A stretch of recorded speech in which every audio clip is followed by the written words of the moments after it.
This is Local Edition. I'm Brad Pomerance in Sacramento today, joined by Chris Holden, member of the California State Assembly, and he represents significant portions of the San Gabriel Valley.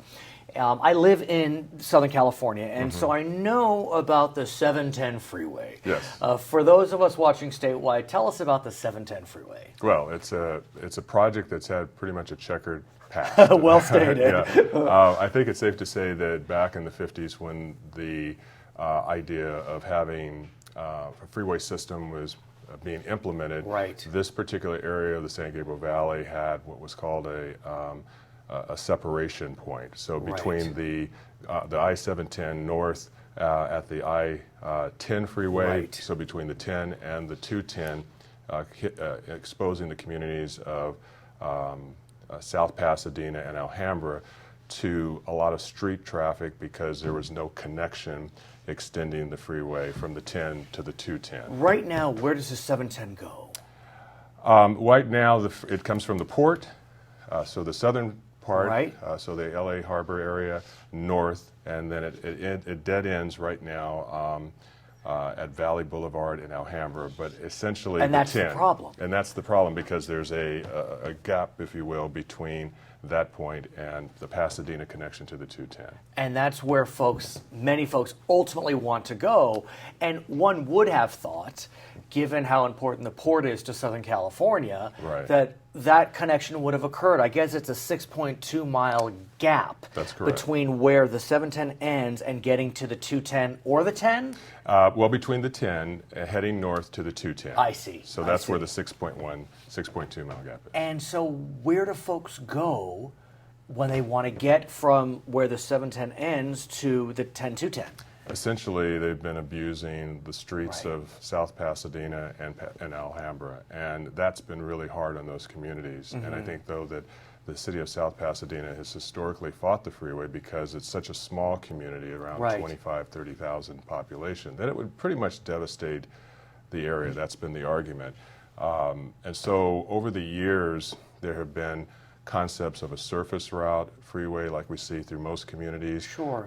But what's being contemplated now is a tunnel, and the tunnel would essentially go under these communities, right, but there would still be environmental impacts as a result. And let's talk about that tunnel, because we've been talking about it for quite some time. Right. It seemed as if in the early years there was some excitement surrounding the possibility of the tunnel, right, but as folks began to look deeper into that possibility, I think that folks have soured on it. Is that a fair statement? I think the momentum has swung.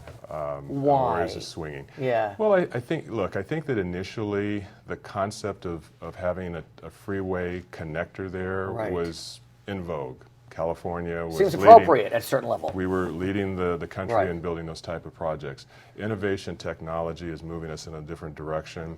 The state setting mandates on reducing greenhouse gas emissions through SB 350, right, and the like. And so having those kind of standards, recognizing that most carbon output comes from automobiles, it seems counterintuitive to then for Caltrans to support a project that essentially is bringing more cars onto the freeway. So the idea is to look at some alternative approach to move people around and to reduce the impact of traffic congestion on the 10, the 60, the 10, and the 210 freeways. If I remember correctly, the federal government has come out with a study in support of the tunnel. Is that right, sir? They had a record of decision back in the 90s for the surface route. We have now moved away from the surface route.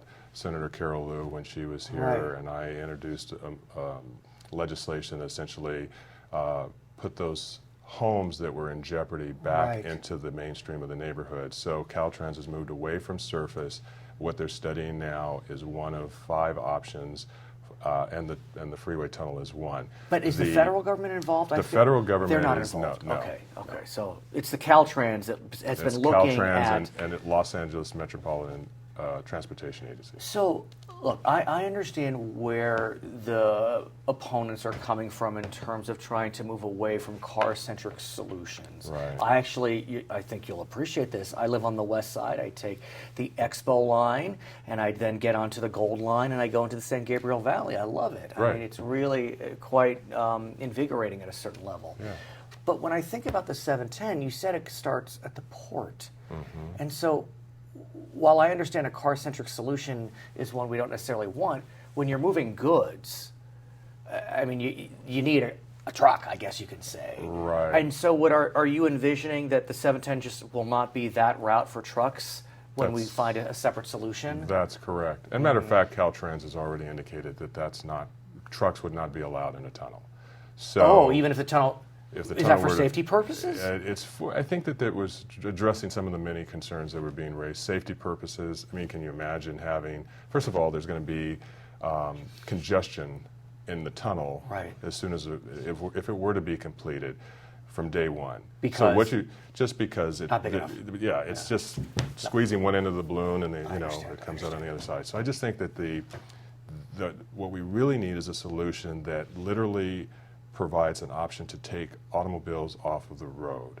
And so we have proposed a bill. Please. Yeah, we proposed a bill, Assembly Bill 287, which is designed to continue the process of evaluating all of the other alternatives that were being envisioned in an EIR, but to remove the further study of the tunnel concept, that we would create a task force, if you will, advisory committee that would be made up of the interests of those corridor communities, but also LA Metro and Caltrans would have representation on this committee to propose on alternative solutions that may not have been contemplated under the current EIR. So let me ask you about both LA Metro and Caltrans. As you know, LA Metro was a driving force behind the passage of Measure M. That's correct. Which extended the sales tax for, I'll call it subway projects, the rail line throughout Los Angeles, which has been very successful, I would say. Does Measure M dedicate money to this challenge? Measure M creates an opportunity if there's a project that is in alignment with projects that were approved. And so that's what you're looking at. That's what we're looking at. So as an example, light rail I don't think was not contemplated in this review.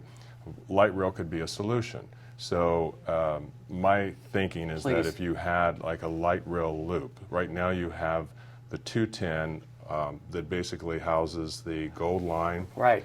Which is phenomenal. And Measure M allowed for funding to extend the Gold Line from Azusa to the San Bernardino County line. But that doesn't cover South Pass and Alhambra. But if you then also, in terms of new thinking, that it was not contemplated, envision the Gold Line breaking off at San Dimas along the 57 freeway and traveling to the 60 freeway right around Diamond Bar, then it comes back down the 60 and connects to downtown LA to the train station there. Does that go through Alhambra South Pass? What you do is then you could create a connector that would then veer off into the Alhambra South Pass. Now, with regard to Caltrans, I know the legislature's looking at a grand transportation solution.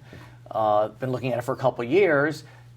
Could there be funding as part of that package? There could.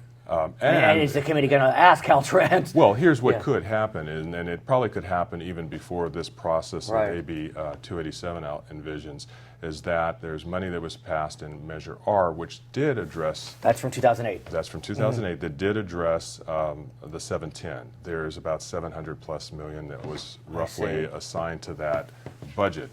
There are dollars that could be used to that to start implementing projects today that are more traffic mitigation and Let's calming. have you back to continue this conversation. Look forward to it. Assemblyman Chris Holden. I'm Brad Pomerance. It's Local Edition.